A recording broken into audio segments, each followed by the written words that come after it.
Halo guys, jangan lupa di-subscribe ya, supaya channel ini semangat bikin konten tentang BTTH. Oke, langsung aja. Xiaoyan seperti ular piton besar yang akan menelan seseorang.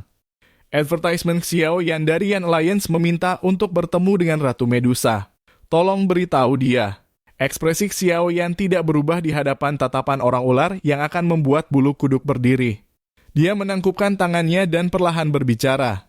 Xiaoyan, aura kejam dari orang ular berkepala botak segera melonjak setelah mendengar nama ini yang baru-baru ini menjadi noda di hatinya. Tiba-tiba dia berdiri.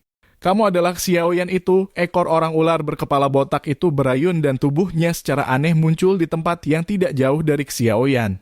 Matanya menatap Xiaoyan saat dia berbicara dengan cara yang agak gelap dan dingin. Xiaoyan sedikit merajut alisnya saat dia merasakan permusuhan dalam kata-kata pihak lain. Dia segera mengangguk. Senyum pertempuran muncul di wajah orang ular berkepala botak itu ketika dia melihat Xiaoyan menganggukkan kepalanya. Dia tidak mengatakan omong kosong lain saat dia mengepalkan tinjunya dengan erat. Lampu hijau berlama-lama dan muncul. Sisik ular tebal muncul. Tinjunya membawa kekuatan gelap dan dingin saat menghantam Xiaoyan dengan keras. Ekspresi Xiaoyan berubah jauh lebih gelap saat dia merasakan angin dingin dan tajam yang ada di kepalan pihak lain.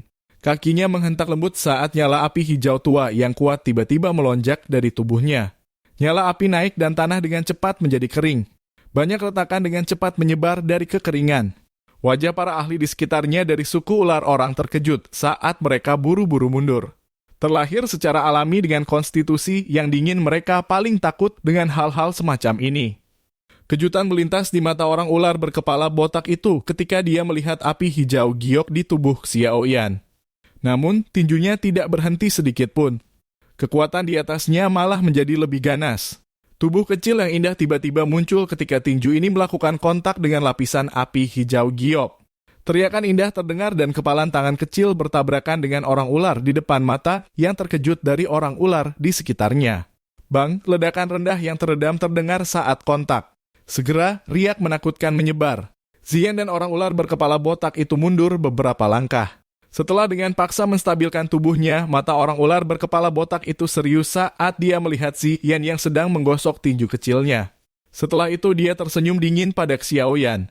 Api teratai hijau giok seukuran telapak tangan perlahan melayang dari tangan Xiaoyan yang tampak acuh, tak acuh tepat sebelum orang ular berkepala botak itu hendak diejek. Suara samar dan dingin bergema di tanah terbuka. Jika Anda mengambil langkah maju, Anda sebaiknya bersiap untuk berbaring di tempat tidur selama beberapa bulan. Orang ular berkepala botak menelan seteguk air liur saat matanya menyusut. Dia melihat lotus api hijau giok. Dia bisa merasakan bahwa energi yang sangat liar, ganas, menakutkan terkandung di dalamnya.